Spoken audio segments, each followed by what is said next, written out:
Following Willie more and more. Back in the NRL, there's Willie Mason. That's forgotten how big Willie actually is. Perhaps the presence of Willie had the Panthers looking at his imposing frame. I'm a 25-minute man. Oh, you got skill, son. Uppercut right hand by Big Willie. Too fancy for you. Welcome to the last episode of the year for the Take with Willie and Iain. William, sad day, happy day. Here we go. Been a big year. It's been a big year. It has been a big year, man. Like it's been, I don't think we haven't recorded for a couple of weeks. We've been busy. You've been busy. You've been... School holidays. School holidays, I know that. Where you been? You been up Townsville? Been everywhere. Went to Magnetic Island. We filmed from Magnetic Island last time. That's right. It was so weird. And then... that was like, yeah, I hate the Zoom. I do Fucking hate Zoom. it. I got to tell the people at home, all I could see was myself and no one else for the whole fucking hour. You love that. I know. I fucking hate it because usually I want to see someone and talk, so I couldn't see any. There was no mannerisms. So I couldn't really see, but I was shitting myself because if I did change it, I would have fucked the whole thing up. Would have stopped. Yeah, because I'm not tech savvy. I'm like trying to shove this shit out. Like, yeah, so it was a terrible experience. We're not good at Zoom. I tried, man. I tried. He was swiping. Swiping left. I was swiping left. I don't know which way you swipe. I don't know, swipe up. I tell you one thing as well that's got, like, the last few weeks that we've been doing it, I've been listening to the theme music. I don't know why. I never normally listen to the theme music. And then I listen to the theme, and I swear they say you've got a big Willie in it rather than he is a big Willie. It's like, and really? I can't get it out of my head, he's got a big Willie. I start every show thinking about your eggplant. Yeah, so how was Townsville? Was all right? Townsville's great. It's a good spot. And we went down to South Australia. It was funny, you know. Tell the people about your little fucking couple of weeks here. It was ridiculous. Terrifying. So the bride, because obviously I've been working through most school holidays, and I've got these school holidays off because I've sold the businesses, and the bride got overexcited about us being able to spend school holidays. So she's booked. We've gone from far north Queensland. Triple booked. Then we've come down straight away. Like the next day we've flown down to Adelaide and down to the York Peninsula. I should have seen Adelaide Ram Guy there, but I didn't have time. And then we drove out to the York Peninsula, which is about 2.5 hours on the farm. I was opening a beer watching the grand final with a fork, and I've just jammed the beer bottle right in it. Still fucked now? Oh, it's still fucked. Wow. So and fork was it? You sure it was a knife? Mate, I'd had a few. And then we came back, and then I had to go to Canberra for my young blokes cricket comp, which then got rained out on day one, and then we were there for 3 days. In just Canberra. Waiting. Oh, yuck. It was all right for the boys. Like I was saying to the boys, like the best thing about the trip, you're not going to remember whether you won or lost. You're going to remember hanging out with your mates. Like that's what you need to focus on. It's 50% cricket or footy on footy tours and 50% enjoyment and That's memories. great advice for young kids, man. I'm full of good advice. It was good. I was out You're up at Broken Hill too. Yeah. Again. Yeah, it was. It's the third time this year. It's like I enjoy going out there. It's, you know, obviously we live a pretty good life in the eastern suburbs in Sydney, but we don't understand, man, how crazy it is out there, like in Wilcannia. Like Broken Hill's it's a beautiful like country town. Like you go to the outskirts, man, like Menindee and Wilcannia. That's another world. That's a third country world within our country. Yeah, you know what I mean. So it's like obviously, I think I've asked this question. What do you think the average age of a indigenous person out in Wilcannia, their life expectancy? Yeah, you were saying it's like 39. 37. Yeah, it's ridiculous. 37 years old, bro. 37 years old. That's your life expectancy in Wilcannia. You know what I mean? So that shit, once you hear those stats, and obviously it's diabetes, it's a lot of alcohol, it's sugar, it's the wrong diet. So our main point is that we're going out with 4 deadly choices. Deadly choices going, you know, which is, you know, better choices pretty much. So is that your third? That's your third trip? Third trip out there. Yeah, right. You know, so sort of grown fond of the kids out in Wilcannia, so they sort of, you know, like they know they was going out there. It was school holidays, so we ran a couple of drills with them, had a good talk with them. It was just more about educating these younger kids, you know, like and just telling them about good foods and like sugar's bad and alcohol and all this kind of stuff, and like and telling them the life expectancy of the people in that town. And knowledge is power. You try and empower these younger kids and say, look, it's 2022. It's not the 80s and 90s where you have to be stuck here. You know, you can do whatever you want. You can do what you want. If you want to be a teacher, you can go through deadly choices. You can go through government, anything, become a teacher. If you want to, like we just use rugby league as our platform. Yeah, that's right. That's all. That's all it is. I'm not going out there saying play rugby league, because no, it's not for everyone. You You know what I mean? So it's more about just empowering the younger kids, showing them that there is hope, there is places out there you can work. If you want to stay in Wilcannia, you can be a teacher, you can be whatever you want. Pretty much you can be whatever you want. And it's all about better choices, not just like healthy choices, but it's making better choices in life. Yeah, that's right. And just try and empower the kids and just to show them, look, if you want to move down to Sydney, if you want to do a uni course or whatever, you can do that. You can actually do that. It's about getting up out of here and moving out, but people will support you. Yeah. Because there's a lot of high-powered jobs in Australia that want Indigenous people working for them. Of course. Do you know what I mean? So they don't understand that. They don't know that. They just think they're stuck in this country town of about 700 people and we don't leave. My message is like, hey, you don't have to leave, but if you want to leave, you can leave. There's choice. There's a choice there. There's a choice. If you want to be a fucking whatever you want to be, you can go to uni, you can do this. It's all, they will look after it. The government will look after it. You don't have to, save up and do that, all that kind of stuff. It's all government grants. You'll get it done. You can do whatever you want to do. And I think, as I said, knowledge is power, and it's just like empowering these younger kids into going, yeah, fuck, I don't have to stay here. Or I can stay here and teach the elders and all that kind of stuff and try and educate all the younger kids. Depends what you want to do, but it's just about a little spark in their head, just igniting it. It might ignite one. Mightn't do anything. But if I keep going out there knowing that I've been out there 3 times, most people go out there once and like, fuck this, I'm not coming back. Yeah, that's right. You know what I mean? Like, because they don't want to go back because it's fucking real. It's hard to real. see. It's hard to see. Yeah. But I'm like, I want to fucking try and help.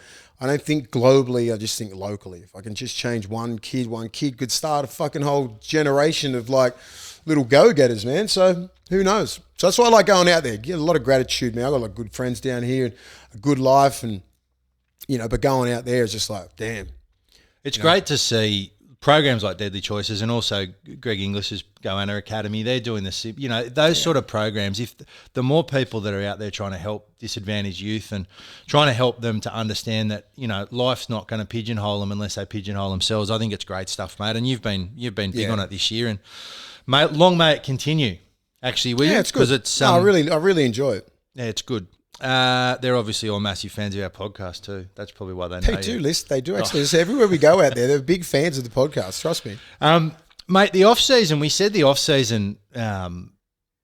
It's been okay. There's been a couple of incidents, but the media can sort of see they're trying to create something, aren't they? Like they've brought up little things here and there. It's like that's not. They've got to keep relevant, don't they? Yeah, it's like well done, rugby. It's like the players have gone. You know what? Fuck the media.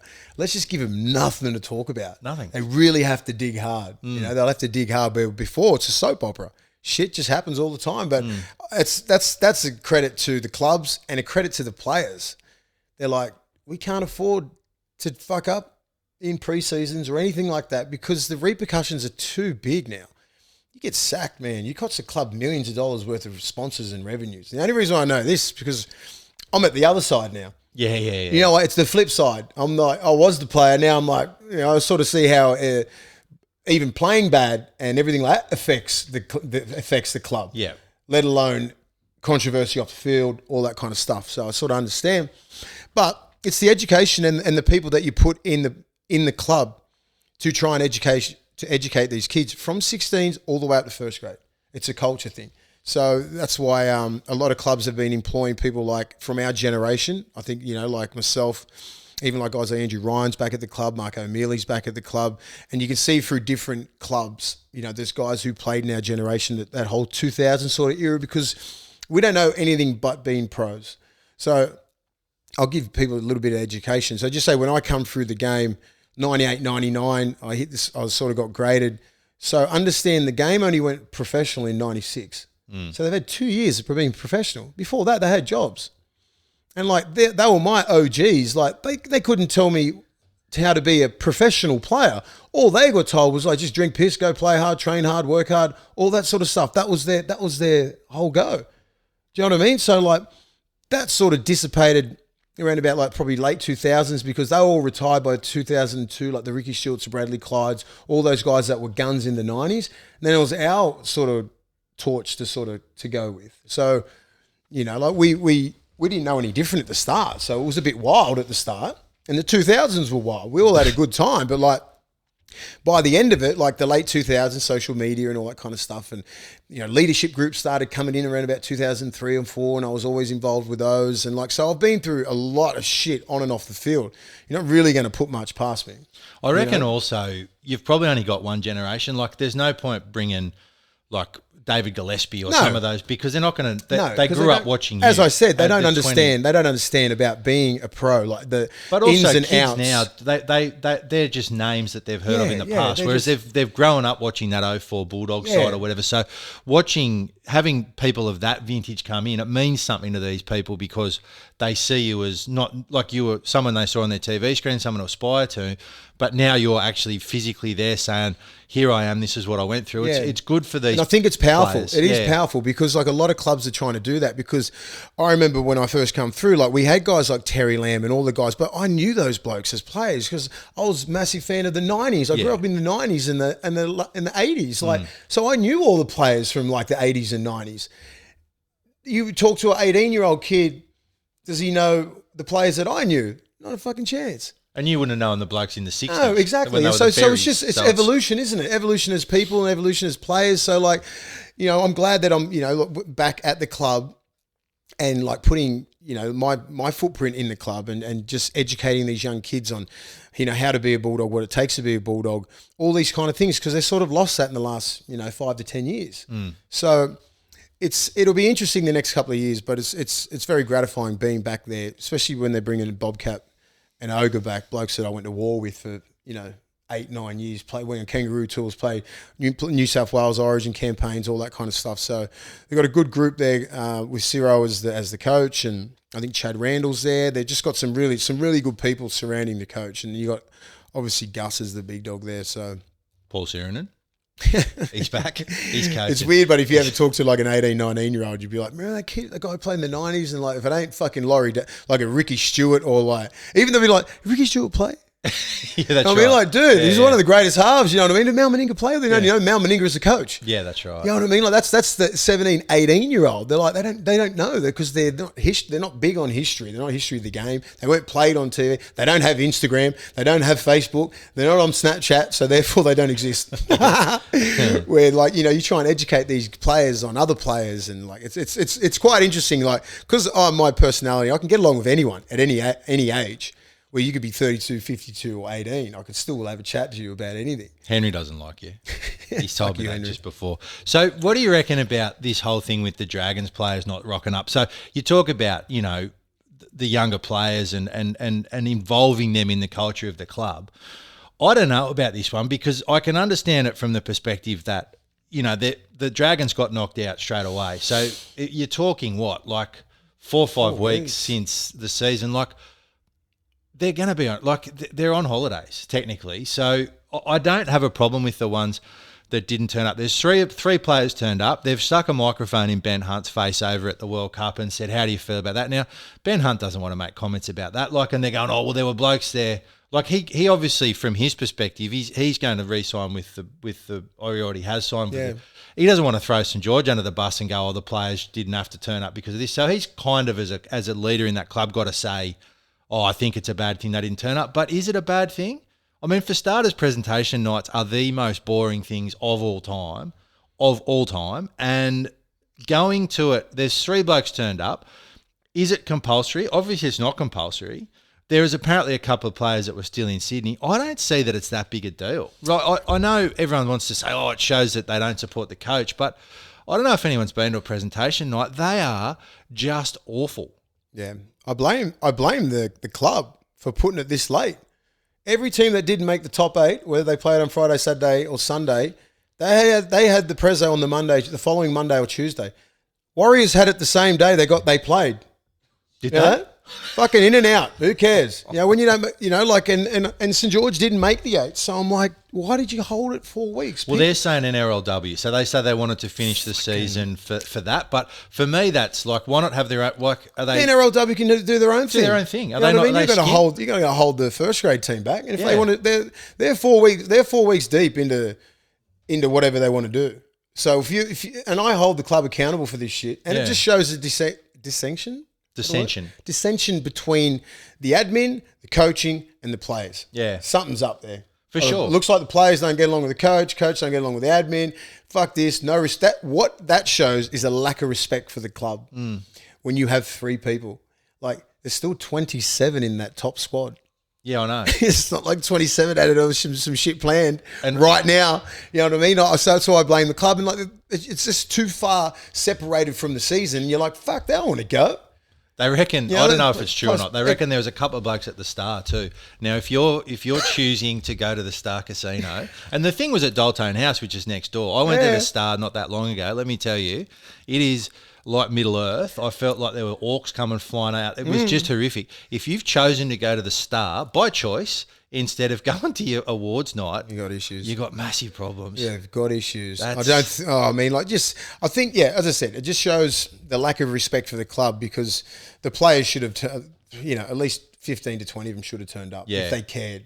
A lot of players, who's leaving? Tarek's leaving. I don't know who else. Josh Maguire. So they didn't have to turn up. So anyone who's leaving next year, just say there's 8 of them. 8, because there's probably a lot of young kids as well. Or guys that aren't big names, they're probably gone.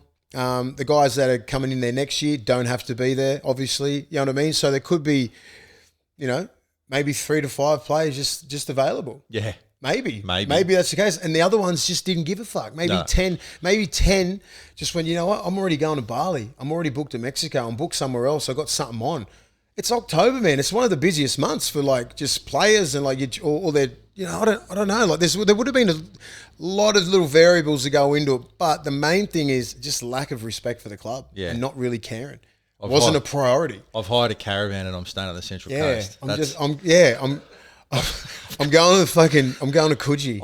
I leave in Wollongong. I'm going to Coogee for the weekend. You know what I mean? Like, I don't know. It just shows like, you know what? I don't really care. It's not on my priority list. Am I going to get in trouble? Is it compulsory? I need to know all these things before I sit there and judge them.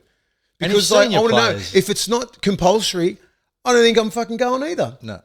I'd have something else on. What day was it? Wednesday or something like that? 4 weeks post when we got knocked out, didn't make the 8. I had other shit to do. Yeah, anything. But if they had a leadership group down there, they all should have went. Yeah. Plus senior players. I think, and also if I look at it from St George's perspective, if they're serious about, and their women's team has done really well, if they're serious about promoting the women's game, then give them their own awards night. Don't shuffle them in. Like let the men's team have their presentation night as they should. And then let the women have their own, so they don't feel like they're bad management. Bad management. You want to put the power in the players and expect this. Yeah, this is what you get. You go, oh, okay, guys, it's not compulsory, but we're going to have it 4 weeks after. It's not compulsory. We're going to wait for the women's. Get fucked. I'm not going. Busy. That's exactly what happens. You put the power in the players. You don't say it's compulsory. This is the result. Putting a suit on. This is the result. This is bad management and it's stupid. It should come from the CEO. It's compulsory. I need you there. If you don't have to be there, you're fined. There would have been 20 players there. I'd go if I won an award. I always used to go if I won awards. I didn't mind. I would have rang up and said, am I winning an award? Am I winning an award? No. Beep, busy. Beep, beep.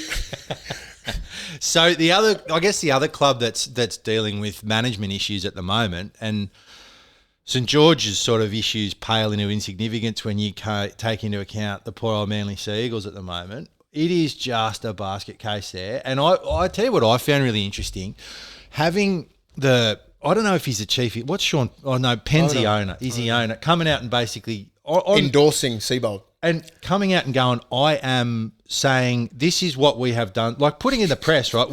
I've given Des Hasler. There's a Danny Waddle exclusive. They're exclusive. Oh, geez. They're always exclusives. But you think, there's no way that there is this relationship cannot be saved now. If they had handled it in-house. After last night. After last night. And Penn had gone to Des Hasler, mate, you got a week and then we're going to, but then to go on with the Danny Wilder exclusive and so all of a sudden it becomes a game of chicken. So either Des Hasler blinks or this bloke blinks. And whoever blinks loses. And Des Hasler, like, I don't know Des Hasler, but I would imagine he's not the sort of bloke that blinks too easily. So he's just as likely, he'll be going, give me money, 100%. And then, again, like Anthony Seabold, the things that I didn't like about Anthony Seibold, and this is just externally, I don't know Anthony Seibold personally, the things that I didn't like about his coaching, they are saying that he has fixed. Now, that could be true. It could be a narrative because they're trying to fit him into this job. I know that he's been with Eddie Jones, who's probably one of the hardest taskmasters in world sport in terms of not only players but also support staff. But discipline and coaching, he's a genius, Eddie Jones. And his man management, which is the problem that Seibold struggled with. Eddie Jones's man management is, and I'm not, I don't think I'm breaking Danny Widler exclusive here, but his man management has been pretty poor over the years. He's broken some teams in half. He gets on the nose real quick with the mind games stuff that he plays. So is Seibold going under a bloke who's traditionally been poor at man management? Is that really the best way for Anthony Seibold to learn how to not be a bad man manager? I just find the whole thing really weird. It is weird. I didn't know Seibold was even involved in being the successor of Des. I didn't think it was going to get to this. No. I just thought it was just a little bit of bullshit, people picking on Manly because they had a bad year. Des's coaching can't be questioned. This has come from up top. This is not player-driven. This is nothing. This is like, it's a very political club, that club. So if someone doesn't like Des on the board, a couple would have got together in little cahoots and went, let's get rid of Des. Let's put someone else in so we can control him. You know what I mean? They've sacked all of Des's assistant coaches. So it's just Des by himself. So they've made him, he's on an island. They've made it very difficult for him to come back into training. And it's not player-driven. And then I see this interview last night. I was like, fuck, it's actually really happening. I didn't know. I didn't think it would get this far. Until he's done an interview. I thought that they'd give him next year, and then, you're going to get Tommy back, you're going to get all these players back, and then go off that. Yeah. But no, like they're going to pull the trigger now. They are. Just you can't do this interview and have Des as your coach. No. The divide in the club would be too big. So he's played his card, pen. You want Seibold, and obviously the board wanted. So but just say you're Tom and Jake, young kids, young captain, and all this kind of stuff. Cherry Evans, did you run it past the players? You know what I mean? Like, because Des is a player's, like they love him. He's a player's coach. Like, did the Penn family run it by Tom, Jake, and DCE? If not, shit's going to hit the fan. And some of them have probably got clauses with regards, because I know that a lot of players now, if they're really wedded to a coach, they put clauses in that if Darius Boyd, I think it was in, but I think it was in the paper that they tried to put the Des clause in there, and Manly said no. But like, obviously, if you're the big dog like Tom and Jake and that, you could put whatever you want in there to sign. It doesn't matter. No. They could say no in the press, but like it could be still in there. So, they haven't really handled it that well. I just didn't think it would get to this point where Des is out. Like, he's a top 5 coach nearly of all time, Des. You know what I mean? Like, what does he do? What does he do? Like, he hasn't had the best roster there for the last 3 or 4 years. He's made the finals every year apart from this year. Yeah. Preliminary last year. Yeah. Tom, no finals. That's how it went this year. As soon as he got injured, we all knew that. Who would get Des? Who needs Des? Well, I mean, if you look at Hazard, I don't think he's going to be short of job opportunities. Like, if you look at, there's enough coaches that have been struggling. I mean, you think about how quickly they rifled. Well, mate, he'll go where they pay him. Like, he's a career coach now. Yeah, so, I know that. But I'm just like, do the Titans get him? Titans could go for him. Who else? Like the Dogs, we've got Serraldo. Yeah. BA's solidified out there. Yep. Cleary's got Penrith. You've got Sheensy's got the Tigers. I thought he would have went there if that wasn't all fixed. The Gold Coast, like they're in disarray. The Gold Coast would have to be favourites. North Queensland are fine. Yeah. Brisbane, Kevy Walters. Well, they'll be like he's on eggshells next year. He's on notice. Yeah. Melbourne, you got Bellamy, who's openly said, "Well, next year might be my last year." So Hazard could succeed there. But that's it. I named all the teams, right? Newcastle. Oh, Newcastle could be an option because Adam O'Brien's head to be on the chopping block. Yep. So all these coaches under pressure, the Gold Coast, Newcastle, Brisbane. They'd be watching this. That's about closely. They'll be watching this going, do we pull the trigger? It's Des Hasler. Do we wait another year on Adam O'Brien? Do we wait another year on Kevy Walters? Or do we get a fucking coach like that? Because they know what Des brings, man. Well, Very smart. He might bring Trebojevic. You know what I mean? Like you got to look at when players are that closely aligned. Then you look at a coach and you think, well, who's he going to bring with him? And that's a big thing with Hasler, because you say he's a player's coach. The thing that beggars belief to me is the fact that Manly got themselves into so much trouble with the Pride jersey and not speaking to the players about it. And then, as you say, like, here's another pretty massive decision that affects the club. Have they spoken to the players? My guess is no. And they've learned nothing. My guess is they just don't. Yeah, exactly. They just make their own decisions. They don't really care about the players. Yeah. You know what I mean? So like, that's what I'm going with. Yeah. They haven't, and people would like to think that they would have discussed this with both the Trebojevics and DCE. My guess is they haven't. No, same. Because they just they'll make their own decision. They don't want Des, they want Seabold, and they'll make that decision. Players can only have a certain amount of power. Yeah. Well, it gives me another chance to death ride Manly next year, which is good. And everyone deserves a second chance with Seabold. Hopefully he has gone back and corrected his ways in his coaching, his man management, off the field sort of shit. Because the rumours that you heard off the field, that gets fucking spread around very, very quickly between players, between locker rooms. And some of the shit that was said, if I was a player, I'd be checking his character. You know what I mean? I'd be like, why would I listen to you? Yeah. When if you're saying and not doing, you know what I mean? If your man management skills are so poor, like if you're doing this and you're telling me to do this, where's the respect there? So you need to respect your coaches, and you need to have that. You need to have respect. And if you don't respect your coach, you're going to go out there and just play for yourself. And hopefully he has learned a big lesson. We'll find out. Everyone deserves a second chance. He obviously can coach. He knows he's fucking quite smart. It's just about putting it all together. Hopefully, this is his second chance and he nails it. Just quickly, Will, obviously the grand final is a distant memory now. I personally, I didn't really have that big a problem with the way that Panthers celebrated. Like, I know everybody got all worked up about it, but I don't really, like, the only thing, if I was a West Tigers fan and Coruscant was making jokes about it, but at the end of the day, West Tigers, they came last. You know what I mean? I understand it was probably in bad taste, and he'd probably had 500 beers, and if he had his time again, he probably wouldn't say it. But have we lost our sense of humour? 100%. I think we've lost our sense of humour. The amount of people acting up on Mad Mondays throughout the years that I remember, fucking way worse than what they said.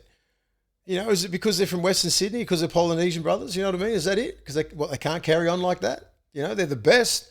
Yeah, we're the greatest Penrith side of all time.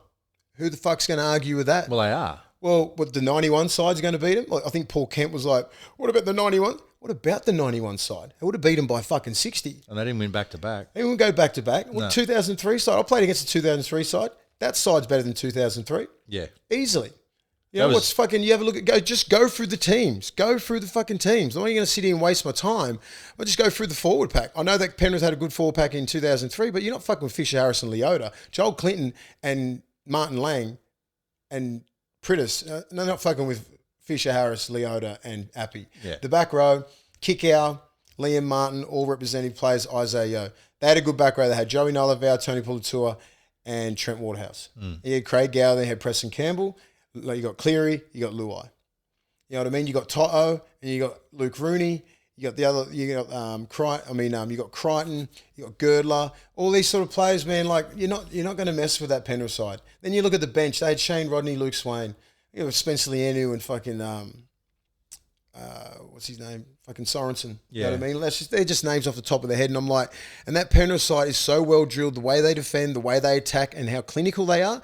No one is messing with them. And if you're a realist about the game and your ego doesn't get in the way, you just bow down and go, you're right. MG even said it. He goes, yeah, they fucking would beat us in 91. Yeah. Because the game's changed. I'd hope in 10 years that team would beat this fucking team, or the 20 best years. team then or would 20 beat, years would beat the team that's killing it now. Like it's, like you can't sit there in your little ego, because when you get older and older, you think that your team's fucking better and better and better, and it's not. The game changes. Do you know what I mean? So, like, you might get your feelings hurt a little bit, but be a realist with the game. Understand who you're fucking with here. This team is going to go down as one of the greatest teams of all time. Yeah. This little dynasty that they've built. I don't think they will be as strong next year with the losses that they have, but, like, Dude, they can go out there. Fisher Harris can say what the fuck he wants. Yeah. That's what You I know, reckon like Api too. Coruscant just took the joke that they've been saying all year, going, this won't happen at the Tigers, won't happen at the Tigers, you're going to be losing at the Tigers, flipped it around and said it first. He got in first, so he took the heat off himself, so he didn't have to talk about the Tigers. You think anyone's going to be fucking resenting what he said? These guys are 2 fucking days deep on the piss and whatever else, and then you give him a fucking microphone. What do you expect? I'm like, that's bad media management. But I'm pretty sure like Fisher Harris is a boss, man. He don't give a fuck. He won't give me the mic.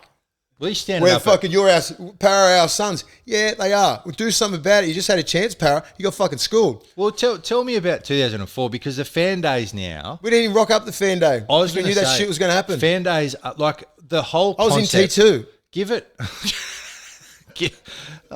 10 of those us, that 10 of remember us were in T2. 10 of us. T2. 10 were at T2, and they had that sort of a parade back at the Bulldogs thing. I'm not fucking going there because I know that shit. You give me a mic fucking at that. It's for the best that you did for not the go. best that we didn't go. Yeah. And I just think maybe they should have went, maybe not give it to him, maybe give it to, even Cleary getting him with his shirt off and that. Like, let him be, man. Like, let these kids be, like Luai and all these young Polynesian kids. They're fucking on fire at the moment. Like, they're what they do and what they've done for the Polynesian community and what's happening out west is unbelievable. The amount of community work that they do. There's a fucking, people don't understand around here. Go out west. It's a fucking there's gang wars and shit happening. They're out in the communities trying to get these young Polynesian kids, when they get to that crossroads, they're joining gangs or they're playing football. They're getting them to play footy because of the success out there. Do a story on that. Don't just do a story on the young kids just having a good time going, yeah, playing music. That's what it is now. Stop being an old 50-year-old, like fucking miserable old dude who's just used to seeing fucking, all fucking white people just lifting trophies up. And she's a different look now. It is a different It's a different look because it's a Polynesian game. 60% of us are running the game now. It's a big deal. And these guys have got their fucking swag on a fucking 100,000 trillion billion. They don't care. You know what I mean? Like, they don't get. They listen to music. They do what they want. They're their own identity, and I love that about them. Let them be. Let them celebrate. They've gotten 3 grand finals in a row. They just went back to back. They've built a dynasty. Let them celebrate how they want. Would they be saying anything if they fucking didn't look like that? No, it's because they don't look like you. No, and it's not even that. It's just you look at. Yeah, but look at Paul Kent. Paul Kent ain't used to seeing that. No. He's not. He doesn't like it. It sort of ruffles his little feathers up a little bit. If you look makes him uncomfortable because it's not like, doesn't look right to him. Fan days. Get fucking used to it. Fan days should be put a week after the grand final. Oh, mate. Do you know what I mean? Like, why would you go? Like, these blokes, and I'm not glorifying the use of alcohol in any way, shape or form before everyone go there, but blokes are going to get on the piss. You win a grand final. It's part of our culture, rightly or wrongly, that you go and celebrate with a few beers. There were and some you do not teetotalers, sleep. and no one sleeps. And then you expect these blokes to rock up the next day when they've just had probably the biggest night of their lives, and go, all right, now be happy, talk to fans, and here's a microphone. Don't get cocky. Don't get cocky at all. all because you've been the best team in 3 years and you're dominating the whole world. Don't you dare be humble and all that. You can't tell that to these young kids. No one's humble, man. Not in that position. You are fucking pumped. I've been in that position, man. You give me that mic in that position, I'm fucking slaying everything. Do you know what I mean? Like, it's just like, nah, man, give me the mic. You know what I mean? But like, you put them in that environment, and I agree. Do a fan day a week later. Yeah, leave because them the fans alone. are still going to be there. Of course they If are. you're a true fan, you're going to rock up to the fan day. You're going to get a different thing. But the next day, and you get these kids in this environment right now, it's like you're setting them up to fail. You are, 100%. You know, like whatever you put on your phone, that's your responsibility for. I think Luai took his thing down. He took accountability for it. It was in bad taste, all that kind of stuff. But everything else, when they're just sitting around with throwing up the W and all that sort of stuff, they're proud to be where they're from. They're just not. People aren't used to seeing that sort of stuff. They should be getting used to it, as you say. Just get used to it because that's the thing. side. Because they're very good football side, but they're proud to be Polynesian and they're proud to be from fucking true, out west. West, You know what I mean? yeah. Like they're representing that sort of the area. You know what I mean? Like, so just get used to it, people. Like teams are. It's a success story, man. It's good. It's just because it don't look, it don't look right to people. No. Well, I mean, I think, you look at this Penrith side. This Penrith side will dominate for a long time. I love Fisher Harris when he's up there. He has this. I've never seen him fucking do one interview. With the sunnies on it. Sunnies on the Aviators, tightest jersey in the world. And he just went, they're our sons. He goes, Para are our sons. I'm like, yeah. I'm sitting there going, yeah, they are. Like, that's me. It's just like like I can put myself in his position. Like, you just dominated the whole year, bro. Like, you can say what the fuck you want. It wasn't disrespectful. You know what I mean? Like that was the narrative all week in the papers, wasn't it? Like, where we own them and all this Battle of the West, all that sort of shit. Take a little bit out of his thing, you know, like pump it all up, say they're disrespectful. Nah, man. I think people need Get over it, man. People need to respect this. They're still standing 11 o'clock the day after. Respect the fact that they're fucking rocked up. I'd be under the bed. All right. So the only other thing that came out of that grand final was from my perspective, the Ryan Madison thing, where he had the choice of taking a fine or a 3-game ban, and he's taken the 3-game ban. Like, why's he got a choice? Like, what system? It's like this whole. Was there always a choice? Like, you can have this or you can have that. Why are you giving him a choice? It's like tailor-made. Have your suspension next year, but. Like, the 4, it's an odd one, William. It is a very strange decision. It'd have to be like, and I think he's on a fair wicket too. He's on 750 or something. He's on, yeah. I think the reports are he's on. Just 20. say things like that. Like, first of all, it's $4,000. You wouldn't even feel it in your bank account, and you'd laugh at it, and you'd be like, well, and you can organise with the club because it's fine for the NRL, isn't it? Yeah, surely the club. It'd be like, all right, well, make sure that comes out like every month, so it's fuck all, so you never even feel it all the way to the end of the year. That's how you pay the NRL back. That's what you can do. You know what I mean? So you wouldn't even feel it. And for it to be $4,000 and you to take 3 weeks, it's a long time out of the game. Bro, it would have to be minimum 50 for me or 100 at that level. I'm like, because I don't want to miss round 1 to 3. And I'm saying like I don't care what your standing is in the game. If you're fucking Tedesco or you're at the bottom. If you're like Boyd Corners or Billy Slaters, if you did that in any team, they're looking at you sideways going, the fuck are you doing? You know what I mean? Like, you just went from here all the way down. This is a team sport, bro.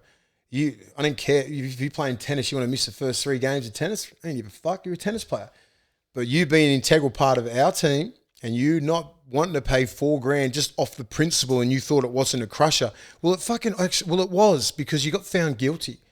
Yeah, do you know what I mean? So it's just a weird thing for me, man. I'll be like, I don't think if you're just say you're in meetings and shit and you try and say stuff, shut the fuck up. Like, you're not playing till round 4. That's when you can say one word.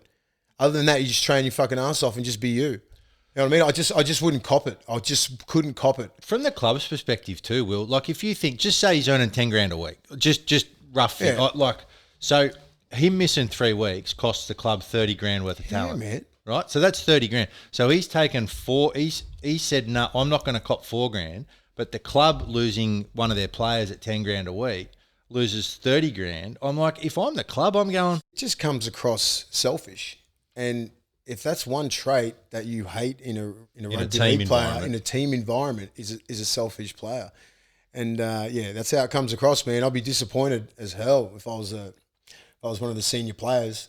Like, why didn't he talk to the club? Did he talk to the club? Did he say, look, man, if I was fucking I'll pay you $4,000. Yeah, we'll all throw in. We'll throw in if you're doing it that tough. We'll throw in $200 I get it with he's doing it over like principle, but like, you got found guilty, so like, end it, pay the fine, get along, because they're losing a few players, man. Marnie, Kafusi, a lot of these young kids, a lot of the middles are all moving on. Papa Lee, they're losing an edge. Lee, but he plays in the middle, and he would be playing a big part in the first 3 rounds. They could be 0-3. If they're 0-3 and they're getting blasted through the middle, you know where the finger's getting pointed. Yeah. And that can, it's not going to say it's going to cost their season, but like, man, it's just a silly decision. You're going to train all preseason and know you're not playing till round 4. Yeah. That would simply just go, I'm paying the fine. You know what I mean? And even if, it would have to be like $4,000, man. Come on.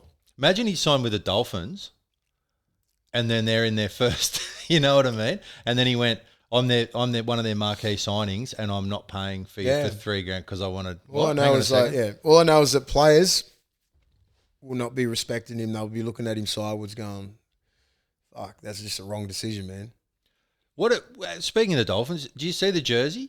Do you like the jersey? It's like red with a little bit of. I think they're just trying to be beige. Because they're very because that's the look of the actual Redcliffe Dolphins now. So I don't think they want to change the colours. They don't want to change the whole, the whole like structure of it or whatever it is. It's just pretty basic. Pretty basic. It's just red with fucking. Well, that's not bad. What else could they do with red and white? Yeah, I know. They can't do a V on it. Like they can't go St George. No, because St George is St George. Like it's a weird colour scheme. It's a weird sort of red. It's very Illawarra Steelers red. Bring back the Steelers. But and it's got that King sponsorship. What colour are the pants? Red? Yeah, the pants are red. I'll tell you. It's a full red. No, their away jersey would be all right if it's the white one. White with the red. I don't know. What is it, Henry? The white. I think the problem the Dolphins have got is that everybody's sort of. I don't know what's happened, but everyone's kind of turned on them. Like, they're going to be crap. We don't like their jersey. Why do you want to everyone's just like, normally with an underdog, you come in and they're like, I hope the Dolphins do. Well, now people are like, I don't like their socks. Why do they do that for? It's just like giving everyone just whinges about stuff now. I know. That's what it is. I don't mind the jersey. I'm not you just got to get used to it because it's new and people haven't seen it, and it's just like, well, it's not as good. What jersey are you comparing it to? Well, what do you want? Like, what do they want as a jersey? There we go. It's beige. What's that? Is that their away jersey? So the jersey that we're looking at now is red. It's got flipper on the thing. Flipper. That one looks all right. They're all red. Is that the Titans jersey? Or is that red? Dolphins 2020. Yeah, that's the Dolphins, yeah. And then, so it's red. Their jersey's red with white. It's basically the St. George jersey. And then we've got a creamy, it's the beige, the white, the off-white, and then it's got Kings all over it. So Wayne Bennett would have designed that, I reckon. He definitely designed it. There would be, do you know what? There would be someone employed that designed that. No, that's the thing. They got to go through think tanks and everything like that, and then that's the shit you come up with. And that's why I'm always surprised whenever we just say the Bulldogs jersey hardly ever changed or anything like that. But I'm like, who the fuck is designing some of these jerseys? We don't want it. We're the ones who have to wear it, make it look cool, make this shit look cool. They don't look cool. Full red looks cool on the Dolphins. Yeah. Beige. What's that representing? I've never seen a beige Sand, maybe? Hey, nice one, Henry. Is that right? Or did you just make that up? Could be. That was good. Good guess, Henry. Well, why isn't there any blue on there? No ocean. Oh, why are you going to turn on Henry now? See? He just said one smart thing all year. No, there's blue. No, there is. They're only the Kings. So it might be just what they're representing up north. I don't know. They would have some sort of thing around it. One of the geniuses up there, the designer, marketing. He would have a great explanation. Yeah, but this is what represents. Dude, just make the jersey look fucking cool, and that's it. So we can sell it. You know what I mean? Make it all red. Put it all red, look cool. Have you ever noticed how marketing people use words you've never heard before? Dude, I hang out with the marketers now. What are they? The Bulldogs marketing dude's pretty cool. Shout out to Stu, my boy. Stewie. Yeah, Stewie's a legend. Don't make a jersey he listens to the players.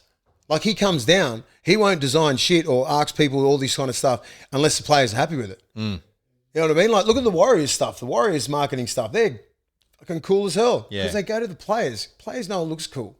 I don't think a 56-year-old marketing fucking dude knows what looks cool. Why are you being so ageist today? Like 50, 56? I'm old, Will, and he's creating all of this. I'm just saying, these young kids have got mad swag. The 20-year-olds and kids make it look cool. Look at the NFL, look at the NBA. They look cool. Don't I have mad swag? Yeah, look at you. Flanos 8 weeks ago you did with no pants. That was good. You know what? Well, let's move on. Let's move on to highlights and lowlights of the year, Will, for this year. So I'm going to start with my low light, because you've just mentioned it. My low light, I've got two low lights. The first was the amount of abuse that I copped for wearing shorts on the couch.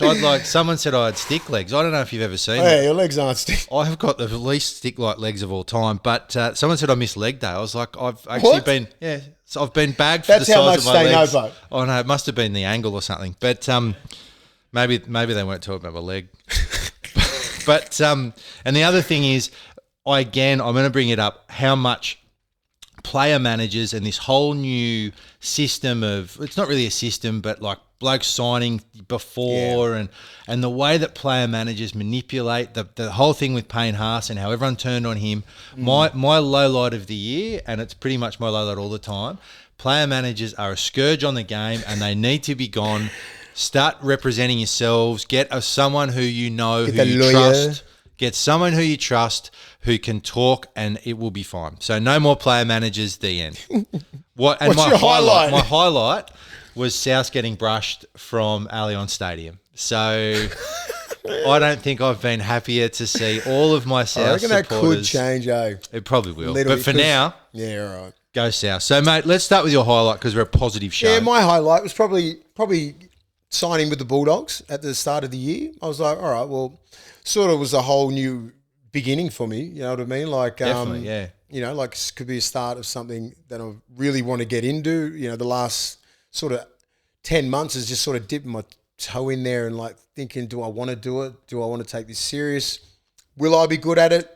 What sort of role will I be at? And that's what this whole year was about. And obviously I love what I'm doing there, just helping the younger kids and going to a bigger role next year with the middles and all that kind of stuff, mentoring. So I really love what I'm doing there. I know I can make a difference in that club and within the NRL. Doesn't matter what I'm going to do. I sort of saw my calling with coaching or mentoring or pathways, whatever the fuck it is. I'm good at it. And the low light, just speaking about rugby league, it's probably us losing. I don't think I've ever been that shattered for ages. I think because I was there and I was talking so much shit in Origin after Origin 3, before Origin 3, so confident that we're going to smack the shit out of them. And I think everyone was, right? Yeah. But I'm up there on Front Street at the Caxton doing talks, doing it with Croc and all the legends that, you know, Queensland legends, and pretty much just going, I fucking put my house on it. You know what I mean? I pretty much did. And you had a road trip up there too. A road trip all the way up there. So talking shit all the way up with the tab. Shout out to Big Dre. Talking shit the whole way up there as well. And I'm like, we can't. I was just so confident. I was like, we can't lose. We're not going to lose. Not a chance we're going to lose. And I was watching it with all the fans and everything like that, and everyone knew that I was talking so much shit because I did the talk at the Caxton and everything like that. So there was hundreds of people around, and fucking as soon as it was going down, I was with Heine, and I just looked at him. I remember looking, I said, this is fucked. This is fucking awful. Like, I feel like crying. Is how bad it was because I was just copping it from everywhere. And then I had to walk back up to the Caxton and do the debrief of the fucking thing. And I was fucking saying Tom Dearden wasn't going to play good. Tom Dearden carved us up. Oh yeah, that was a low light, yeah. But it was a low light highlight. You know what I mean? I don't know. But it was fucking shit when it was like we were done. I was like, fuck, Heine, jeez. And he's like, oh my God. And then the crowd was just hammering me, and I was like, fucking well played. Fuck off. I reckon. Then I did it again. Suncorp bullshit. The best thing is you leaving when everyone's had 5,000 4H golds or rums. But I was on the same level, so I'm good. Everyone, and I love it when you leave stadiums. It's probably one of my favourite things. Whenever we leave stadiums, the races, wherever we are. But it's all right because I'm all right because I've had a few as well. So I can talk to, most of them are pretty tame, you know what I mean? So, oh, well, stay there. But up there, it's not, it's hostile. They take it personal, this shit, you know what I mean? Queensland, it's just a different ball game. They just really fucking, you know, you said they were going to fucking dude. Dude, relax, man. Fuck. It's just my opinion, bro. They go, you know, I have to fucking sort of calm them down. I have to go to them. I have to go fuck you, Mason. Hey, chill out, man. Hey, you don't have to be personal with me. I'll fucking kill you. Watch your mouth, dude. You should just wear your Cowboys jersey up there. Cowboys but legend. they get real like passionate about it. And until I talk to them, mate, just chill out. It's just a game, man. It's all good.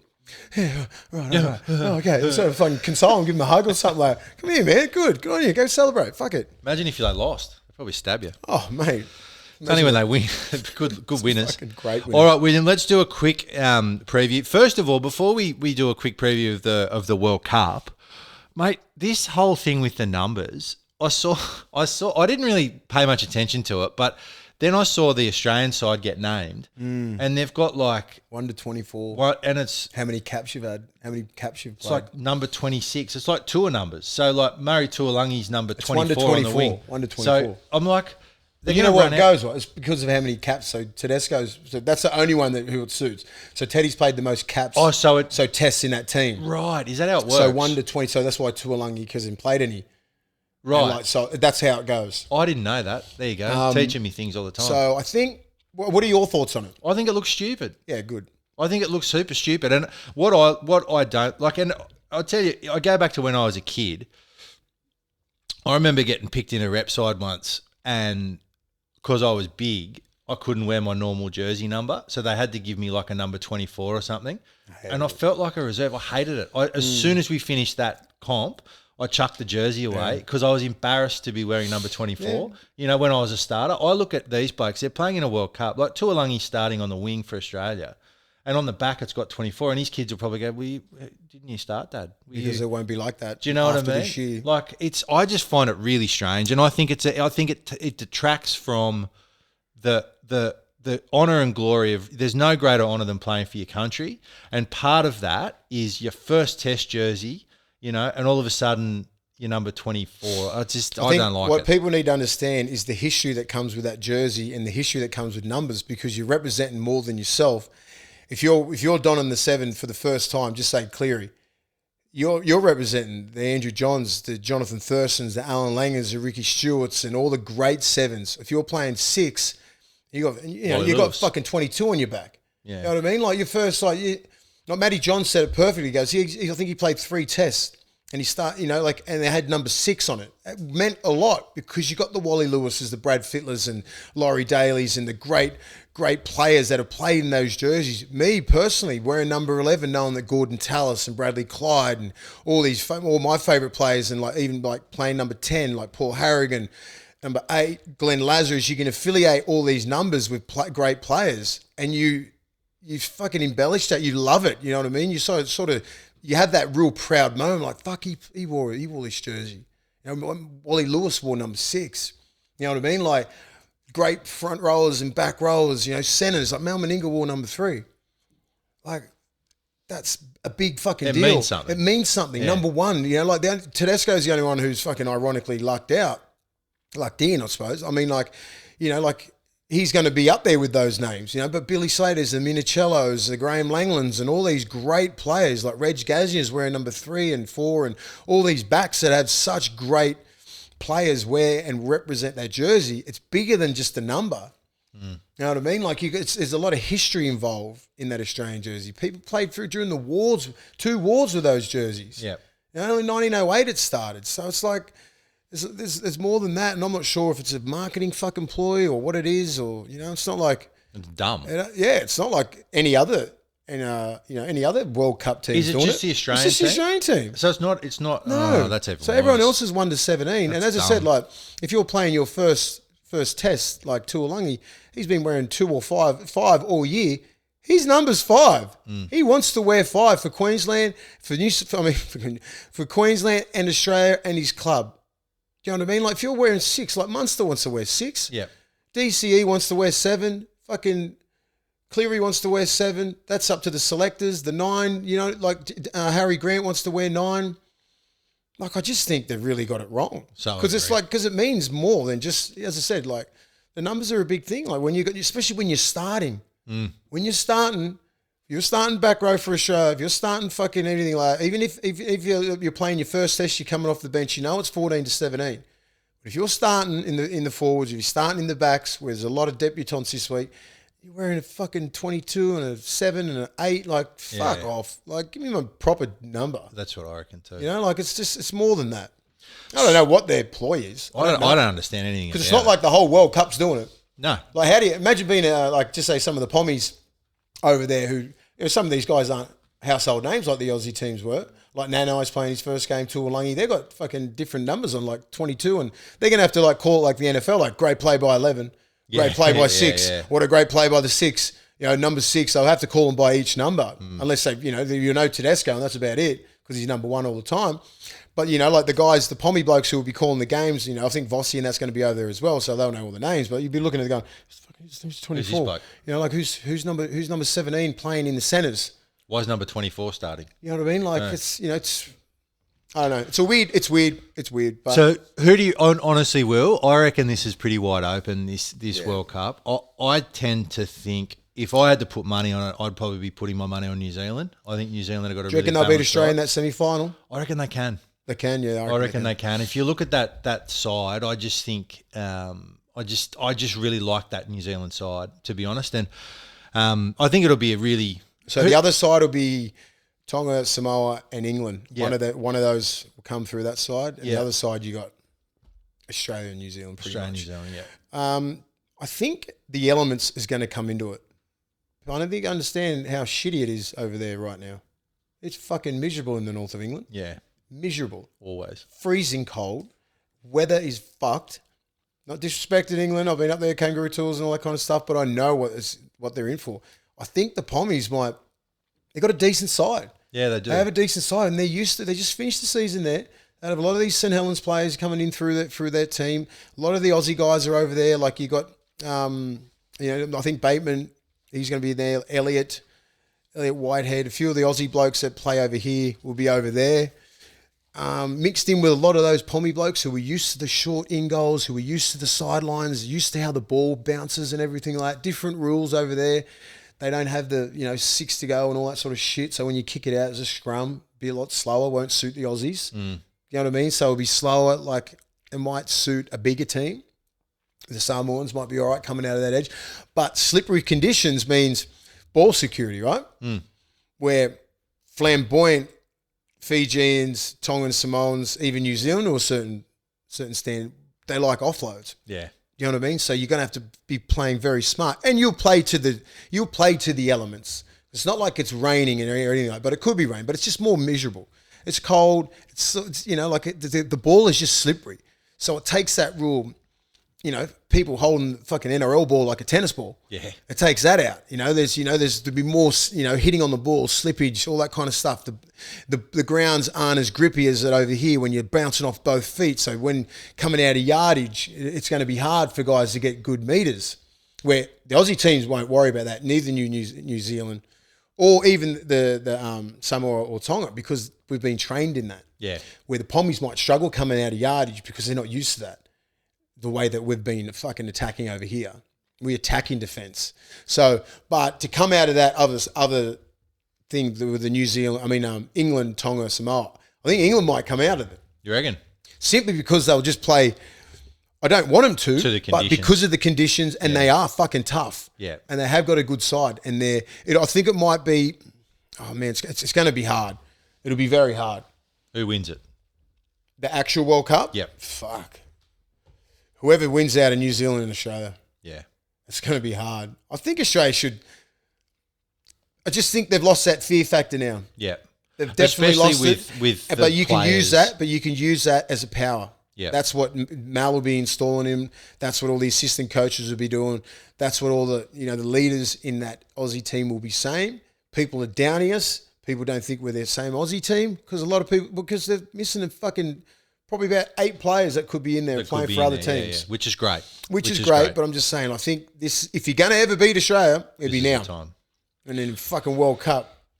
Good luck to all participants. Now, I tell you what, I'm going to read this out. So the tips for the year, there's 2 important things here. The first important thing is the fact that... You won? No. Well, technically, yeah, first past the post was me, which was unexpected because I'm a genius. But what Henry's done, and good on you for doing this, Henry, if you hadn't have tipped the Bulldogs every week and we took the Bulldogs tips out, you would have beaten me by 1. Yes! So, you know what? I win. You win. I'm going to give it to you. I'm going to give yes. it to you. So, William, for the first time in 5 years, the best. You've beaten me in the tip. Wow. Wait, guys, I don't think you understand. That's massive. That's the highlight. This is the highlight of my year. This is. Rewarding loyalty. Damn. So, there you go. Will done. We are going Thank you, Henry. Henry, it's nice work. He's done 2 good things today. Henry's really easing into it. That's mad. Here's some questions for you, William, for our last show of the year. Have Manly lost the plot? Yes, they have. We've covered that. Joel Southgate, he's always the biggest. Jolie. Shout out to Jolie. How do you think the Knights will go in season 2023? Probably similar to what they were going this year. I think there'll be a coaching change. Maybe after the next year, if they don't go any good, Kalen Ponga. I'm not sure who their gains and losses are, but if they've still got that core, it's going to be another tough year. It'll be all right. I mean, this year they started off well and they just fell into a hole. Like if Ponga plays a full season and plays to his potential, they'll be pushing for 8th spot. They will be. They've got that sort of forward pack. They've got still got the Saifidi brothers, still got Frizzell, we still got Clemmer. They've got that Brayley kid, the 9. If he can stay uninjured, he's a class 9. They just lack halves. It's just the halves. Yeah. It's the Clune and Clifford. You're not going to win a comp with those two. You still got Gags. You've got the big Pommy winger who's Dom Young, who's really come on. Ponga at the back. They lost big Edric, but they've got some decent outside backs. It's the halves. Yeah, it's the halves. It is the halves, mate. And good lock. They got I think they lose Mitch Barnett. Yeah, he's gone to the Warriors. He'd be a good buy for the Warriors. But yeah, they'll have to play their best football to compete all the time. And like Ponga is going to have a lot of pressure on that young kid. But hopefully he just lives up to his potential and has a great year and shuts everyone up because, they'll be out for him. Speaking of the Warriors, my favourite question asker of the year is Anton from New Zealand. I like Anton a lot, and I wish we were friends. If you're watching, Anton, hit me up. We're friends now. So if you're travelling to the other side of the globe for a World Cup, I would imagine it's important to pack the right kit and double check that you haven't left anything behind. Fair point. Point taken. Do you think Australia will regret forgetting to bring front rowers? That's fucking funny. That's good. It is. It's very good, Anton. I think he's a Kiwi, by the way. With, losing Papali'i and Junior Paulo and a few other players that could have been within the Australian team, you still got Big Tino there. You still got Ruben Cotter. They're playing Jake Trbojevic at prop. Jake's the front rower. He's good in the middle. They're very mobile, big men that can play big minutes and fucking non-stop. Yeah. Like I'm not questioning Australia's team at all. Their forward pack. I'm not sure. I think Harry Grant or Ben Hunt's in the hooker. Who's the lock? So what is the starting team for him? Well, this one. So Cam Murray, Murray's I want Cam Murray. I think is Nanai playing this game. He is. So Crichton. Okay, Crichton. Yeah, okay. There's no still Panthers they got a great forward pack. It's a good pack. It's a very mobile forward pack. They got ball players. They can play all over the field. All play 80 minutes. I'm not sure that you're going to play Jake and you play Tino in the front row. So then say Ben Hunt and then right side you probably have Cam Murray and you're going to have I'm not sure maybe Crichton on the left side and then start Yo. You know what I mean? That's going to be their best forward pack. Side, yeah. And I'm not sure whether they go with DCE or they go with Cleary, because if they want to go with Ben Hunt or Harry Grant, they're going to go for combinations maybe. So they might have to go for DCE and then Munster. You know what I mean? I'm not sure whether DCE deserves that Australian spot. I think Ivan Cleary. So Cleary, I think he's been the best 7 in the world for the last 3 years. We just haven't played any tests. You know what I mean? So if you're going to go off form and everything like that, he just fucking won a grand final. You know what I mean? Like it was Bees Dick off winning Clive Churchill. I'm picking him as the 7. Not even questioning fucking combinations or whatever. I'm pretty sure he can figure it out. I reckon what he'll do, I reckon Meninga's chosen to stay loyal to him for the first game. Yeah. But then when it comes down to it, I think so. He'll probably you've got to pick. He's the best 7 in the world. Yeah. Like DCE's like 34. Fair enough. Like he's been a decent player. He's got nothing on Cleary. No. I want to pick the best side. I don't give a fuck about combinations. I want Cleary's a game changer. You're going to pick him with Munster. You got 2 blokes there that can just run the show. Put Teddy at the back. Got Latrell at left centre. Crichton at left back row. I'm not sure who's on the left wing. Toto. Tuolungi, right side centre. Toto's playing for Samoa. Oh, no, yeah, sorry. Yeah. They got Val Holmes. So Val Holmes on the left or right as wingers. We might have Val Holmes at right centre. He's in the centres, I think. Did Gags make it? Dang Gagai? No. Fuck. Damn. All right, so Guy, our man from Adelaide, he got to mention earlier, he wants to know if we're going to Adelaide for State of Origin next year. Surely yes. And I'll be there. While we don't have the Beach Road Hotel here, plenty of other fine watering holes that might suit your needs. He's picked us for 1 in 1, Guy. Mate, I'll tell you what. Got us. I'll be there. We'll have a beer with you if we come. And then we've got Con. A lot of churches. A lot of churches. Church. You're not going to church. So we've got Con wants to know the top 4 next year. Penrith, Souths, Roosters, and I'm still going to stick with Melbourne. There you go.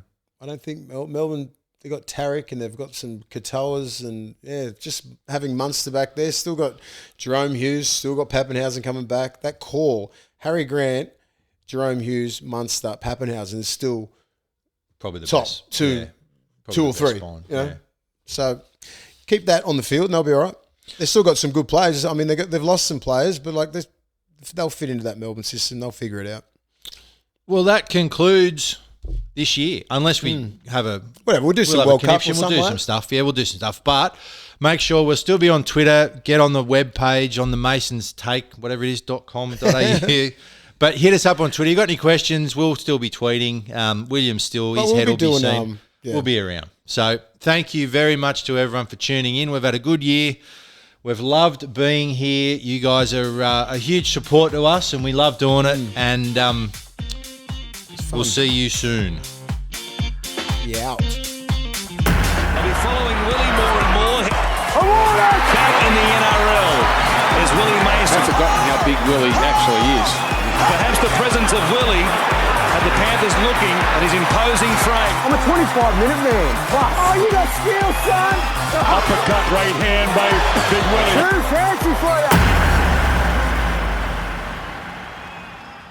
You've been listening to The Take with Willie Mason and co-host Ian Byrne. Produced by Craig Trewick, recorded and engineered by Zig Parker of Green Room Sydney, and presented by the Handshake Media Network.